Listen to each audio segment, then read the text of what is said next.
as a psychological drug. And he says people need to have personal affirmations and excite some endorphins of some sort.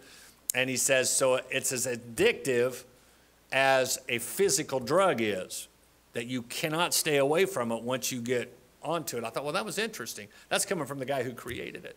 And he was a young guy, kind of a robust fella. And but hey, if we're going to use it, let's use it for the good of the Lord. Amen? That's what we want to do. Use it for the good of the Lord. Yeah. All right. Well, you get your Bibles ready.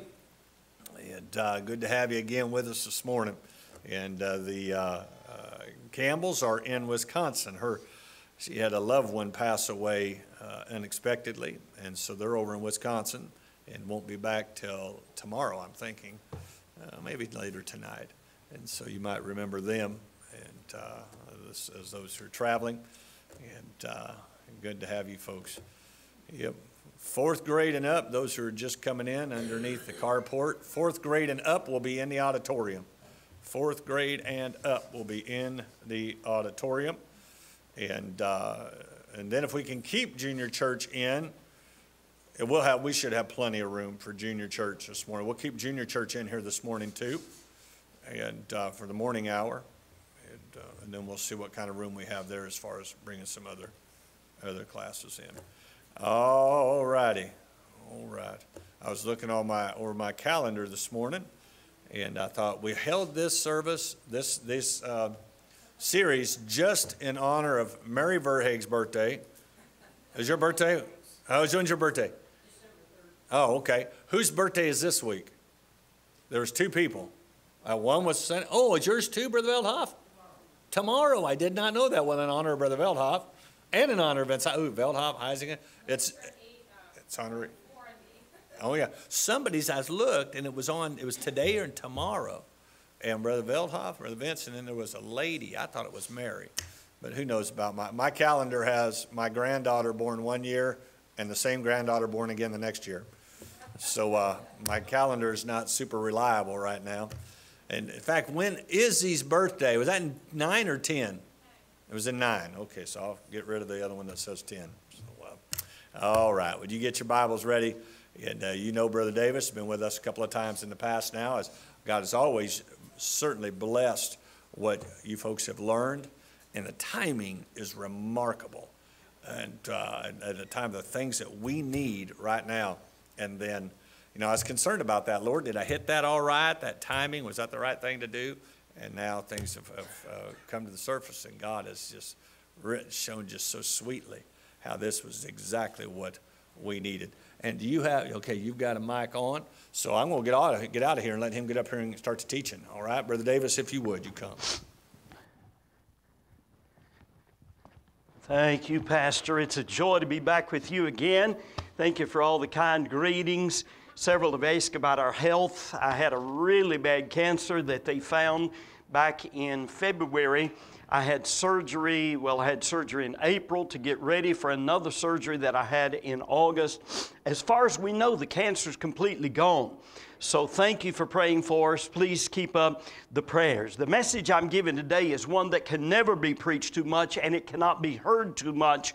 And I won't be asking who needs this message. Everybody needs this message. It'd be difficult to think of a more critical topic for your life or your future. In fact, for somebody, attention to this truth I'm giving this morning could spell success or defeat for the rest of your life. I'm speaking on how to humble yourself. The Bible condemns pride in such a wonderful fashion, exalts humility in such a wonderful fashion. All of us would do well to think about the matter of humility. Give me just a hair more light there, brother, would you please? These eyes are getting old, and I'm going to have trouble seeing my notes. That's good. That's great. One of the greatest preachers of yesteryear was a man by the name of Dr. Oswald J. Stree. After graduating from seminary, I went directly to a large church in Toronto, Canada, where I was pastor for 3.5 years. The church held 1,800 people, and I saw it packed to capacity again and again. One day, I resigned. It never dawned on me for a single moment there'd be any difficulty in securing another church as large as the one I had, but to my amazement, I couldn't find a church.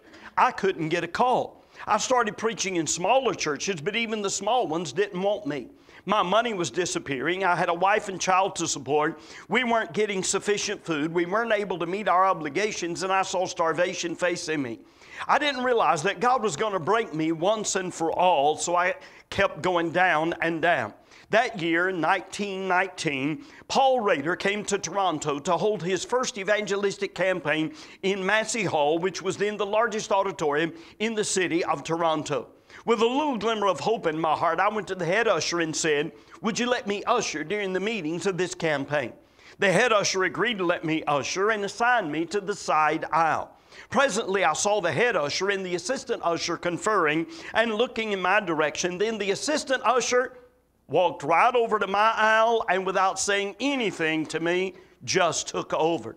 I sat down in the back seat with tears pouring down my cheeks. I said to the Lord, "Lord, my ministry's over. All the preparation I've made for all these years has been in vain. Nobody wants me. I can't even usher." After 3 nights, I went to the head worker, personal worker, and said, "Would you let me do personal work in this campaign?" And he said, "Certainly." I waited for 3 nights. Never once did he nod to me. Never once did he give me an opportunity to lead a soul to Christ. After the 3rd night, I walked to the back of the auditorium, sat down, and again tears poured, and my heart was broken. I said, "Lord, it's all over. I'll never again be able to preach. It's evident you have laid me on the shelf." 3 days later, I said, "I'll make one last attempt. If this fails, I'm finished. I will take it as an indication that God doesn't want me in the ministry at all." There are at least 7 verses in the Bible that talk about us humbling ourselves. Very familiar one to all of us, 2 Chronicles 7:14. "If my people which are called by name shall humble themselves and pray and seek my face, turn from their wicked ways, then will I hear from heaven, will forgive their sin and heal their land."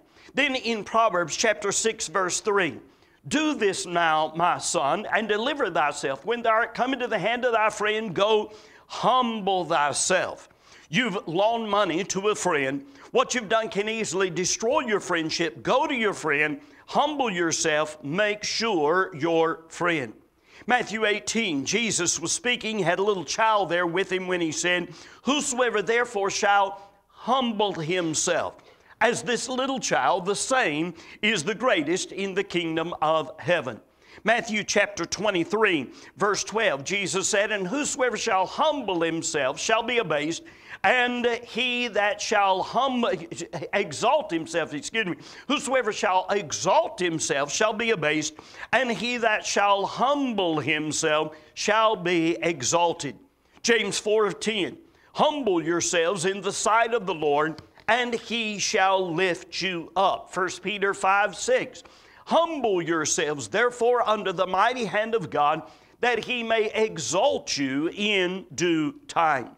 2 Chronicles 32, King Hezekiah's kingdom was threatened by Sennacherib, king of Assyria, who had sent his armies and encamped against the cities around Jerusalem, eventually surrounded Jerusalem, and it looked like the city of Jerusalem was going to be destroyed.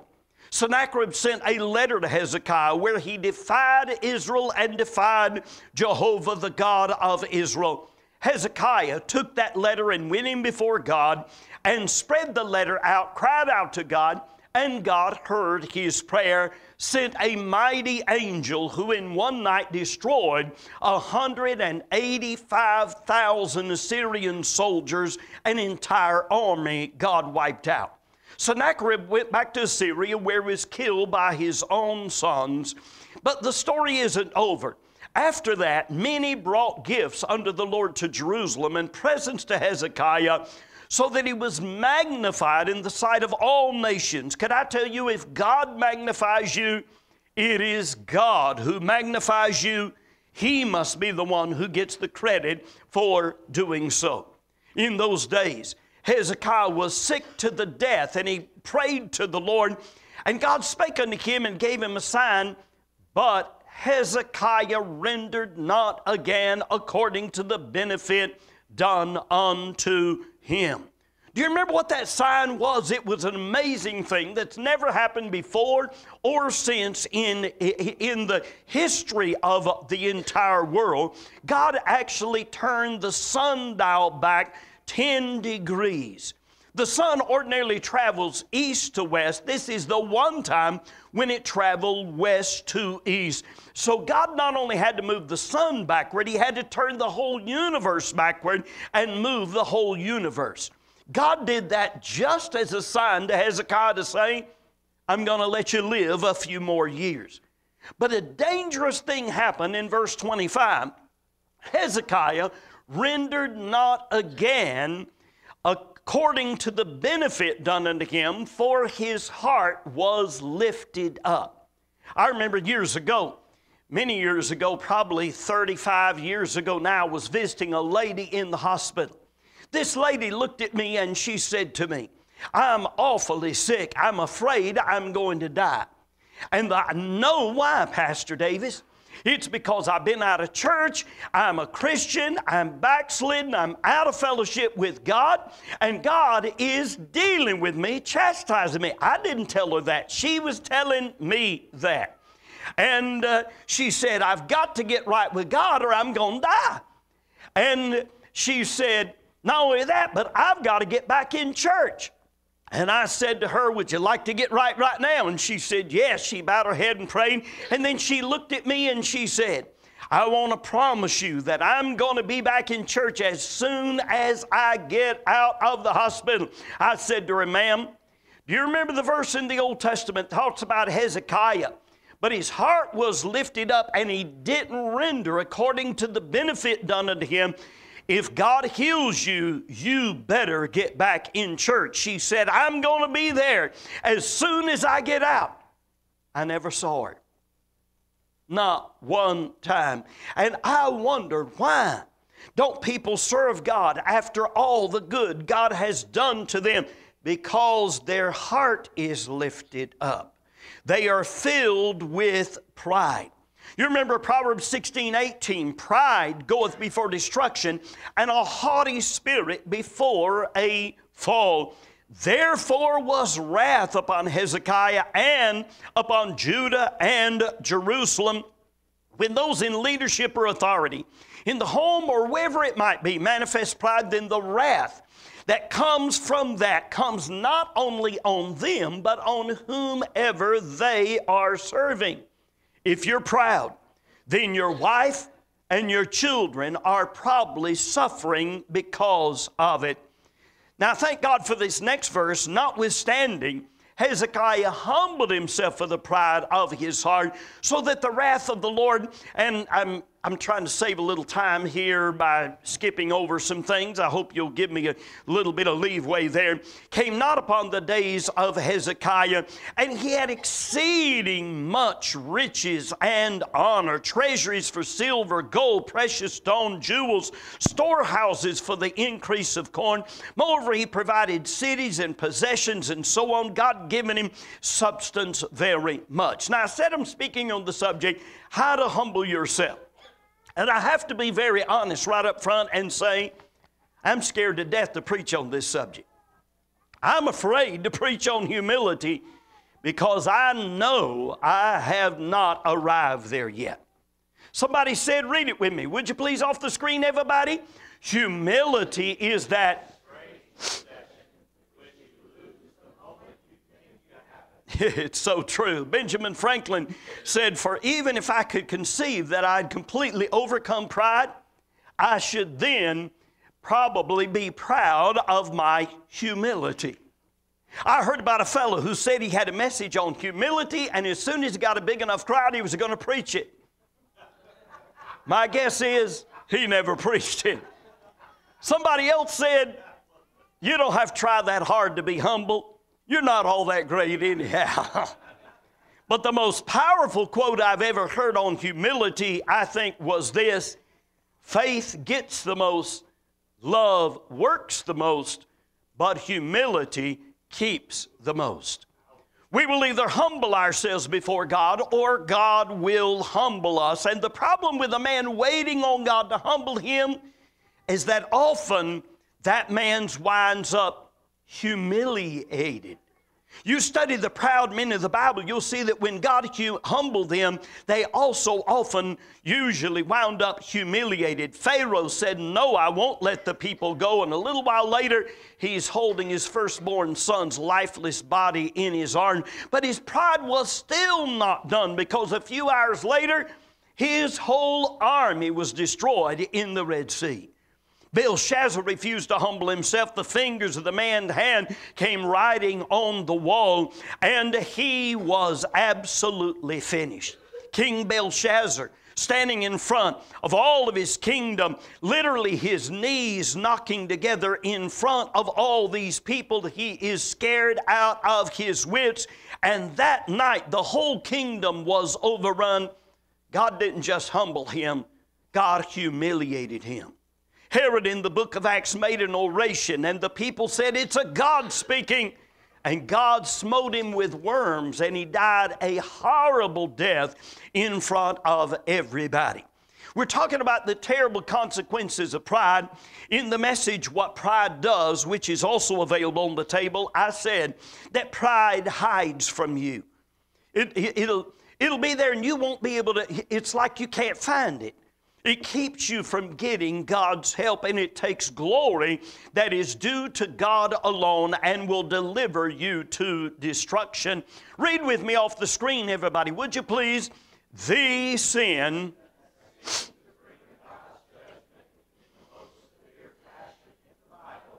was the sin of pride. On the other hand, the one character quality that is the foundation for all other character qualities is humility. In Pilgrim's Progress, John Bunyan said, we will come again to this valley of humility.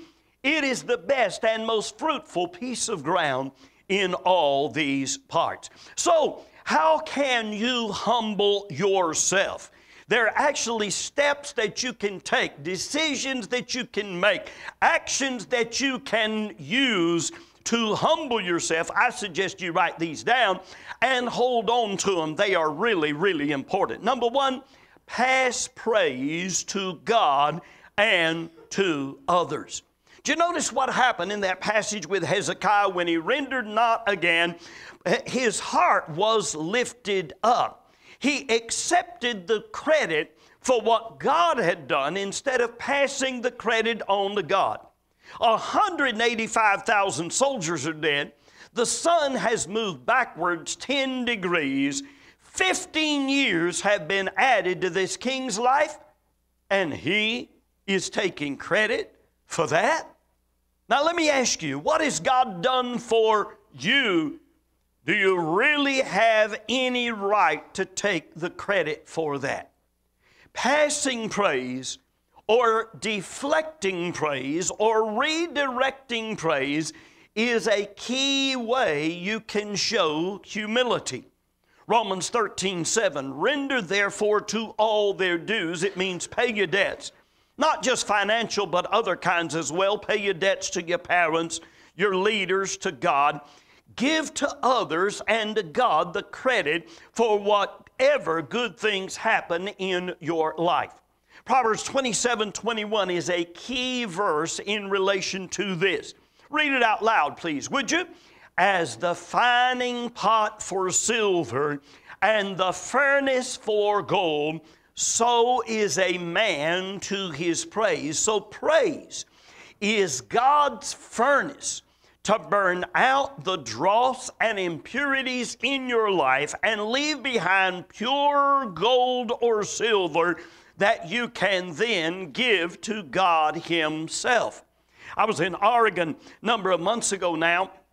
There was a man coming to the meetings from about an hour away, and he said to me, Pastor Davis, would you like to see my business while you're in this area? I was actually going to drive past his business on my way to my next meeting, and I said, brother, I would love to see that. We drove by there that morning. It looked like a bank, but it was more secure than a bank. It was the most secure building I have ever been in my life. You couldn't get in the exterior door without somebody letting you in. Then there was a second door that they had to push. It was more secure than any prison, than anything I've ever seen. I went through like 4 or 5 levels before I got into where people would bring their old gold and silver jewelry, and he would melt it down in their presence. They could actually watch through a bulletproof window as he would melt down the gold, I watched it happen, scoop the impurities off the top, take a device that would measure the quality of the gold left behind and write them a check on the spot before they walked out. And that's what God does for you and me. He takes and melts down out of our life the impurities and leaves behind the pure gold, and praise is what God uses to do that. In 2 Samuel 23, David, in the middle of a great battle with the Philistines, gave something like a soliloquy that was overheard by some of his mighty men. Oh, that one would give me drink of the water of the well of Bethlehem, which is by the gate. Bethlehem was under the control of the Philistines at the time, and 3 mighty men break through the host of the Philistines, drew water out of the well of Bethlehem, took it and brought it to David. Now think about what was happening here. This was an incredible thing. These were 3 Special Forces men, 3 Navy SEALs, 3 Army Rangers, 3 Green Beret, or 3 Delta Force, who simply heard David say he'd love to have a drink of that water out of the well at Bethlehem. David, remembering when he was a shepherd boy, would stop and get a drink of that wonderful, sweet, cool, pure spring water or well water. Now he's a great soldier, leader. It's hot, dry, the battle's going on. Oh, I just wish I had a drink of that. 3 of his mighty men overheard it, and one of them said, "Let's go get it, guys." And those 3 mighty men broke through the whole line of the Philistines, took water out of that well and brought it back to the commander-in-chief. Now, what are they really giving to David here? They are giving him their loyalty. They are giving him their allegiance. They're giving their love, their gratefulness, their sacrifice. Do you remember what David did? He said, "This water is too special for me to drink." And David would not drink thereof, but poured it out unto the Lord. Those men knew what their king was doing. He wasn't wasting that water. It was so special that David gave it as a sacrifice to God. He was passing their loyalty, their allegiance, their love, and their sacrifice on to God. In 1 Chronicles 18, King Tou sent gold, silver, and brass vessels to David to congratulate him for defeating King Hadarezer. David did not keep those vessels for himself. He dedicated them to God. You see what I'm saying here? Read it again, please. Pass praise to God and others. Keep reading. Humility wants God to be glorified and others to get the credit for whatever is done.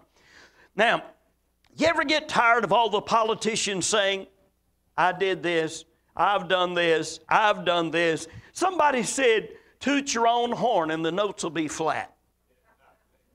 Charles Spurgeon said, "The emptiest tub makes the loudest noise." Somebody else said, "There are 2 kinds of people in the world, those who do the work, those who take the credit. Try to be in the first group, there's less competition there." There are always people trying to take credit for it. One of the great leaders of the Civil War was General Robert E. Lee. By the way, this revisionist history thing going on in America don't make a lick of sense to me. The truth is, there were great Christian men on both sides in the North and the South in the Civil War. Now, one of General Lee's Confederate soldiers, by the way, I'm originally from the South, so I like telling the story. One of his Confederate soldiers recorded this story from 1864. He said, "It was in the afternoon of a winter's day. We were lounging in front of our tents when President Jeff Davis and General Robert E. Lee came riding along the line on their horses. As soon as General Lee was recognized, a great shout went up. They called it a rebel yell. All the men started screaming, 'Ha!' They were all screaming. President Davis had his hat off. He was bowing right and left to the boys in the army. General Lee sat like a stone man on his horse, never turning his head to the right or the left. It was like he never heard a sound. And the man writing the story said, I was standing by our colonel, and turning to me, he said, 'Notice Lee's humility. He knows the cheering is for him, but he passes it all over to President Davis. He's acting like nothing is happening. He's passing the credit to his commander-in-chief.'" Now, if you will think on it, there is some way to pass praise for any and every praise that is given to you, whatever it might be. In fact, I would suggest that you make this a study of your life. Sometimes you have to stop and think for a minute before you can figure out how to pass the praise. You're a teacher and somebody says, "That was a great lesson." You could say, "You know what? I got a lot of those thoughts from another teacher or our pastor." Or you could pass the praise to the other person who gave it to you by saying, "Oh, you're just a good listener." Somebody says, "You have a beautiful smile." You could say, "I have my mother's smile." Somebody says, "Wow, you're respectful and obedient." And the child could say, "I don't know whether I am or not, but if I am, it's because my parents taught me." By the way, this is the truth. All this is true. We're not making up something here. God really deserves all the praise for everything, and others deserve credit. That's really the way it is. Somebody says to parents, "Your children are very respectful." The parents could say, "God gave us a wonderful book to teach us how to train our children."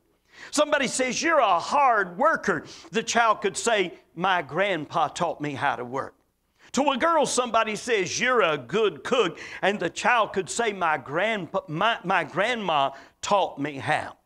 Now, accepting praise is the thing that can cause you to become proud and create division between you and other people. Now, guys, any hunters here? Let's see hands. Any hunters here?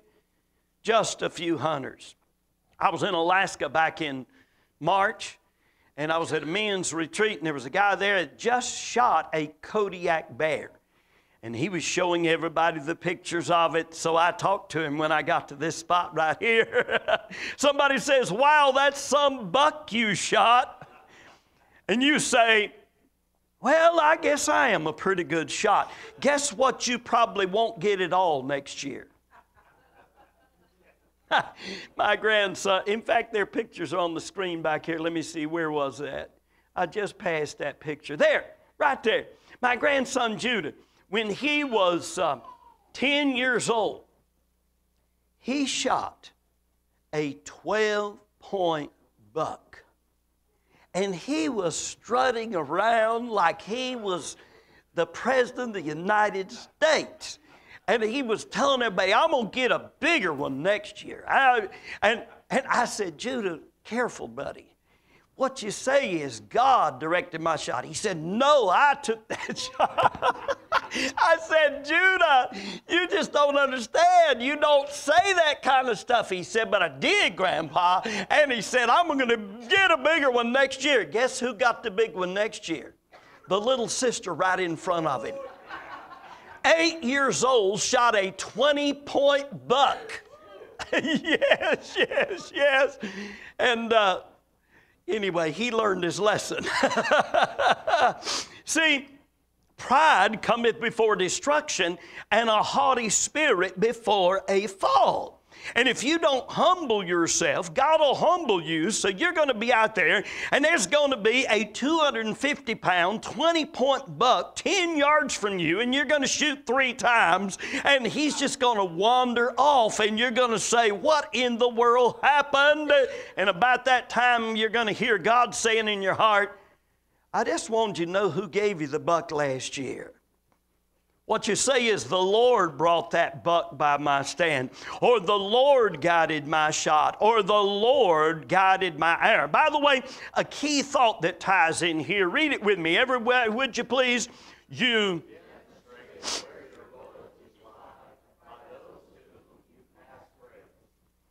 Did you ever notice how Jesus was continually praising the Father? The works that I might give my loyalty message while I'm here. If I do, this will be a little bit redundant. But the works I do in my Father's name, they bear witness of me.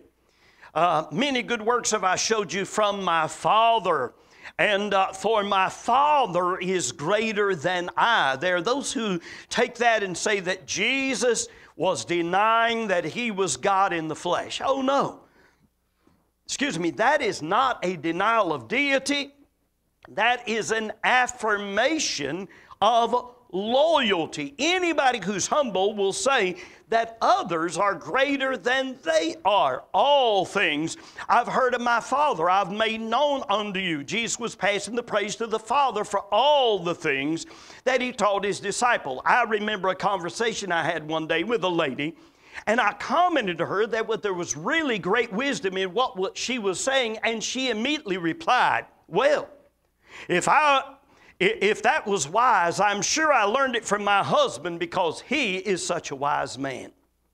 Then I was amazed at both her wisdom and her loyalty.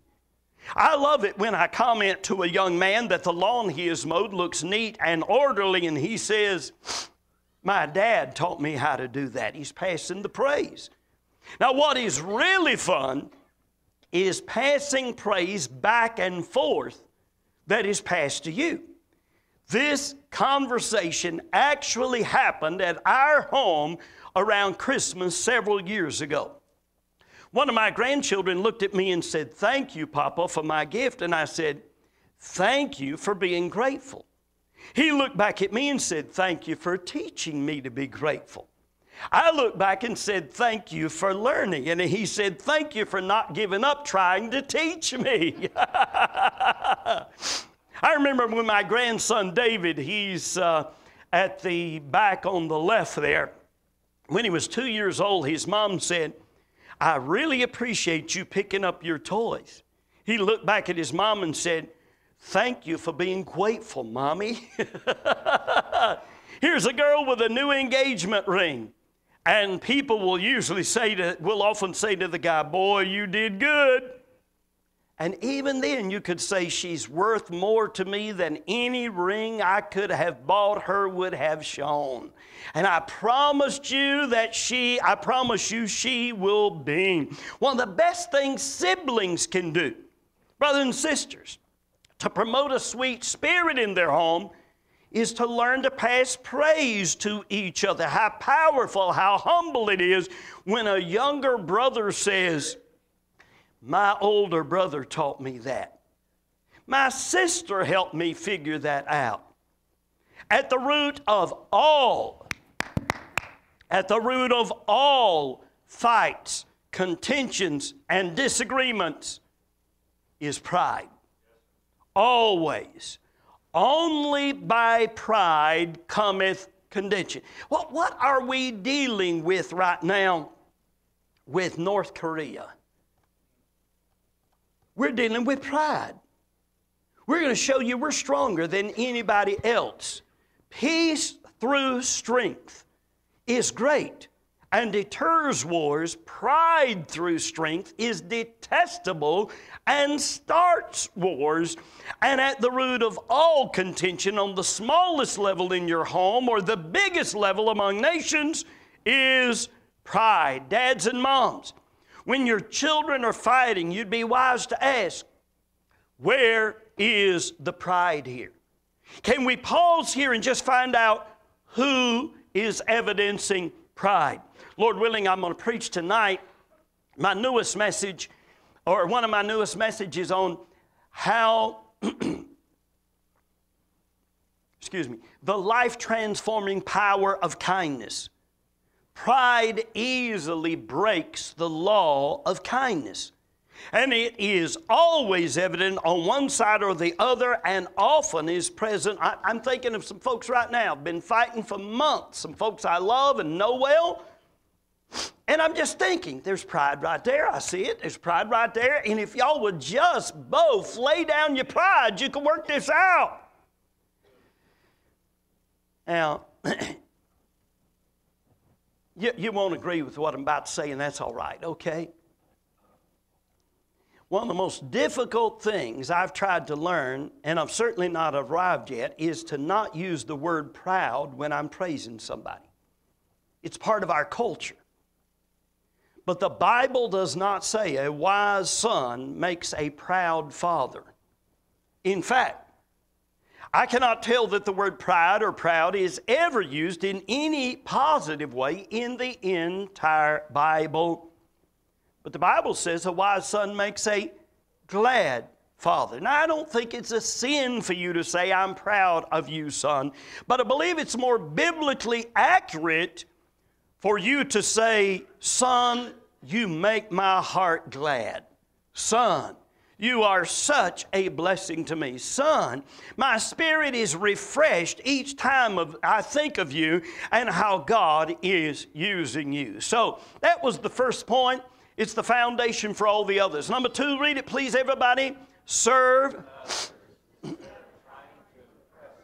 Humble yourself by serving others instead of trying to impress others with your possessions or your position or your talent. Remember again that Hezekiah had all these riches, one of the richest men who ever lived, and his pride caused those to be a terrible thing for him, because in the business of the princes of Babylon, who sent unto him to inquire of the wonder done in the land, the sun turning backward, God left him to try him that he might know all that was in his heart. If you study the book of Isaiah, you can find out what happened. It was the Assyrian Empire who encamped against the southern kingdom of Judah. They'd already wiped out the northern kingdom of Israel, and if God had not intervened, they would have wiped out the southern kingdom. So God intervened and delivered them. But it was around 587 BC, sometime after Hezekiah's death, when the Babylonians overran the southern kingdom of Judah. And it was the princes of Babylon who came to see Hezekiah. They heard about what God had done. And Hezekiah, in one proud act, taking them in, showing them his treasure. Look at my gold, my silver. Look at all this. That eventually probably brought about the destruction of the southern kingdom of Judah.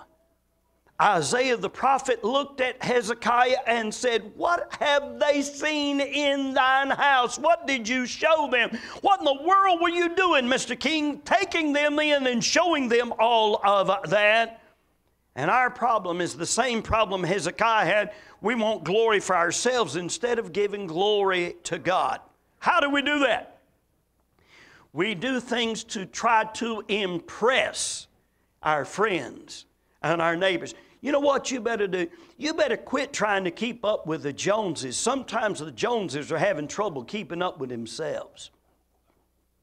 Before you buy something, do not ever ask yourself this: who will I impress with this?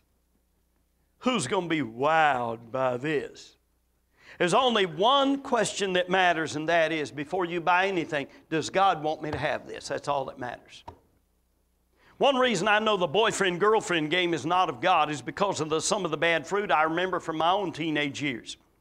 I had a girlfriend. I wanted to impress her.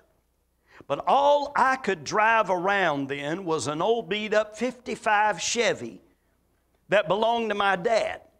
Now that'd be cool today. Cool always changes. Have you noticed that?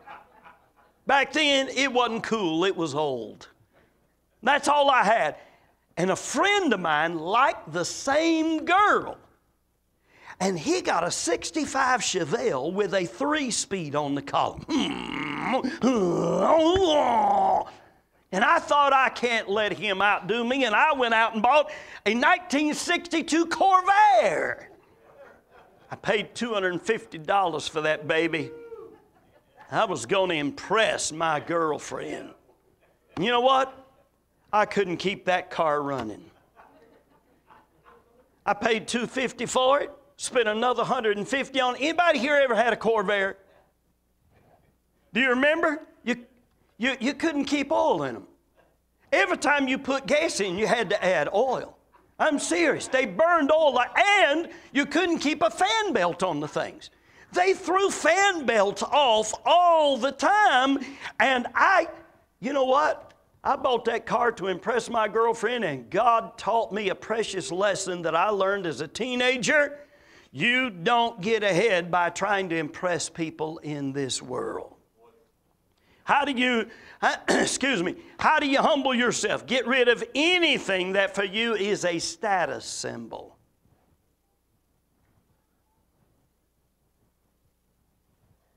I don't care what it is. If it's a status symbol for you, get rid of it. If it's jewelry, if it's clothes, if it's a car, you say, well, I like hearing all those people say those nice things. It's pride. It comes before destruction. And God will humble you. That big, beautiful, gorgeous $20,000 diamond ring that you wear to impress. Hey, there's nothing wrong with that, by the way. I love those things. I think they're great. If you can afford one, wear it. Great. That Lexus, that Mercedes, that Cadillac, that antique car, that, if I pulled up in that, everybody come up, whoa, you know. There's nothing wrong with driving any vehicle. If you're driving a brand new Cadillac, thank God you got a new Cadillac. I'm all for you, okay? I think it's wonderful. But if you're just doing it, if you're doing it because you need a car to get you from one point to the other and it's a comfortable car for you and you can afford it, you're fine. If you're doing it so that people say, ooh, look at him, get rid of it. We are not put on earth to impress others. We are put on earth to serve others. Notice in John 13, as they're about to take the Lord's Supper together just before his death on the cross, Jesus is on his knees in front of those disciples with dirty feet. He who made heaven and earth, created everything there was. Down on his knees, he has a towel and he's washing the dusty, dirty feet of some proud disciples who've been fighting over who's going to be the biggest big shot in the kingdom. And here is the one that the Father has given all things into his hand. And the first thing he takes after he knows he can take anything he wants is a towel. The symbol for a Christian on this earth is not a scepter. It's not a crown. The symbol for you and me is a towel. This is the one who made the dirt and rocks and grass he was walking on. This is the one who made the people all around him. This is the one who made the sun and the cross in the heavens. And he chose to be born in a cow stall and placed in a cow's feeding trough. He chose as his mother a poor woman and his stepfather a carpenter. And over when he would heal a person or raise a dead loved one or perform an incredible miracle, he would say, see that you don't tell anybody. And they go out and tell everybody. Why did he say don't tell anybody? It's just too big a deal for somebody who was so humble. Jesus was the Lord of glory and he sought no glory. He was not only the personification of perfection, he was also the personification of meekness and humility. Had no problem getting on his knees and washing the feet of his disciples. And surely Surely He could have found some more dignified way to die as the sacrifice for our sins. But He took the lowest, most humiliating form of death imaginable, execution, like a criminal on a cross between two robbers, two thieves, two murderers. I wonder what Jesus would do if He walked in one of our churches today. You think He'd have time to talk to the little children whose parents sent them? You think He'd have any trouble wiping the saliva off of the mouth and chin of a mentally slow person? You think He'd have any trouble picking up a broom and sweeping or moving a table or cleaning a toilet? Now, have the attitude towards your brothers and sisters, how can I serve you? Do you know what will stop half the conflicts in home if brothers and sisters start serving each other instead of seeing who can be the top dog? What can I do for you? How can I serve you? What need can I meet? Jesus' disciples had that critical spirit. Who's going to be the biggest big shot in the kingdom? I will, I will. And Jesus shows them what humility is all about. Humility is not thinking meanly of yourself in the sense of thinking, I'm nobody, I'm no good, I'm worthless. Oh no, that's not right. You're fearfully and wonderfully made. You're special to God. Humility is not thinking wrong thoughts of yourself. Humility is just not thinking about yourself. It's not being worried about what anybody thinks about you. There's an incredible freedom to do whatever God has for you to do when you're not worried about what other people think about you. When you have the mind of Christ, who thought it not robbery to be equal with God, but made Himself of no reputation and took upon Him the form of a servant. And therefore God highly exalted Him. I can't help but wonder if Peter wasn't thinking about this event of Jesus washing His feet when he wrote, likewise, ye younger, submit yourselves unto the elder, yea, all of you be subject one to another, and be clothed with humility. Humble yourselves, therefore, under the mighty hand of God. Do you serve others? Or are you trying to impress others? That's all I'm asking. Your house, if you've got a beautiful, fine, nice home, that's wonderful. I'm not criticizing that. Please don't misunderstand me. There's nothing wrong with that. Thank God for that, but don't ever do anything on anything just to impress others. I read a story about a trip taken by Muhammad Ali to the Philippines at the height of his boxing career. He sat down in this big 747 airplane. It began to taxi and prepared for takeoff, and a flight attendant walked by and noticed that he didn't have on his seatbelt, and she said, "Please fasten your seatbelt, sir." He looked up and snapped at her and said, "Superman don't need no seatbelt, lady." She looked back just like that and said, "Superman don't need no airplane, sir. Now buckle up." The number one reason Christian men don't read the Bible and pray with their family is pride. One of the first things I used to do in premarital counseling was make sure that the man was leading. One of the questions on my premarital counseling questionnaire was this: have you been reading the Bible and praying with your fiance? And if he hadn't, then before they ever left my room from the first did I do that with y'all? From the first counseling session, before they ever left the room, I left the room, handed him a Bible and said, "Read the Bible and pray with her." And what that does is, fellas, you don't understand how powerful that is. When you're willing to do that, it says, she can trust you to be under you because you're under God. What a blessing to see folks in the altar together. And I don't think you have to be in the altar to get right with God, but I want to tell you something.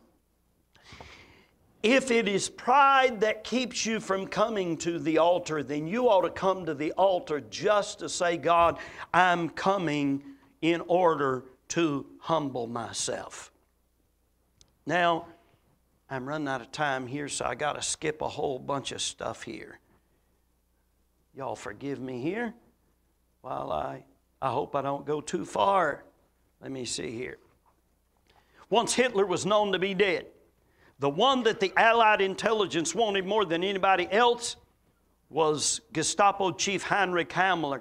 And after the fall of Germany, he and 2 of his men did their best to melt away, disguising themselves as members of the secret field police. His disguise was good. He shaved off his mustache. He wore a black eye patch. But his vanity proved his undoing. He couldn't bear to dress himself in the uniform of a private. He chose the uniform of a sergeant.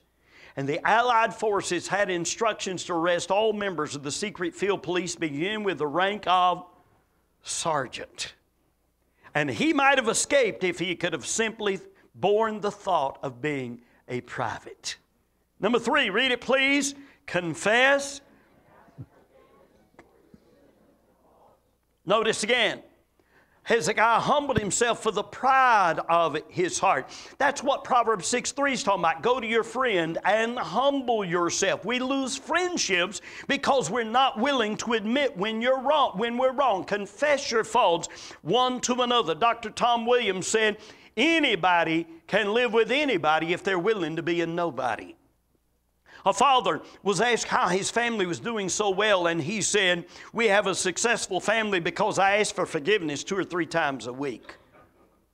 Nothing that I know of can bring the judgment of God to your life like refusing to confess and repent. John Bradford, born in 1510, was born at the stake in 1555 as a heretic, and he made one of the most phenomenal statements I've ever heard. He was witnessing a criminal going to his execution for his crimes, and he wisely said, "There but for the grace of God go I." Anytime you hear about anybody who falls into sin, you don't say, "Oh, look at that." No, you say, "Oh, there but for the grace of God go I." Number 4, bless those who curse you. Jesus said it there. I think of Abraham Lincoln. Somebody went to him one day and said, "You know, your Secretary of Defense says you're a fool." And Abraham Lincoln, known to be a meek and humble man, said, "If Secretary Stanton says I'm a fool, then I must be, for he is nearly always right." Number 5, welcome correction, criticisms, and put-downs. William Carey, great preacher of yesteryear. A lady came to him with a rather condescending attitude and said, "Mr. Carey, I understand that at one time you were a shoemaker. Is that true?" He looked at her and replied, "No, ma'am, just a cobbler, just a shoe repairman, not a shoemaker." Number 6, remember your own mortality. Pride is thinking, I'm something, really done something. John said, in John 3:27, John said, "A man can receive nothing except it be given him from heaven." Every few months, I love to go to a cemetery, just walk through the cemetery and say to myself, S.M. Davis, I like to look at the tombstones and say, it's not going to be long now. If Jesus tarries his coming, you're going to be underneath 6 feet of dirt and you're going to be forgotten. And that's all right. All that matters is what you did for Jesus. That is all that matters. And number 7, make humility a lifelong quest. Because pride can manifest itself at any time. And I began with the story of Oswald J. Smith. And he had been a great preacher, the pastor of a large church. Now he's feeling like he's been put on the shelf. He said, now, there's nothing else going to happen in my life. I wonder if God is not done with it. He was at that great meeting. He went to the man in charge of the book stand. The ushers went up and down the aisle selling hymn books. He said, would you let me sell hymn books? And the man said, yes. And he loaded me with an armful of books published by Arthur McKee, who was leading the singing.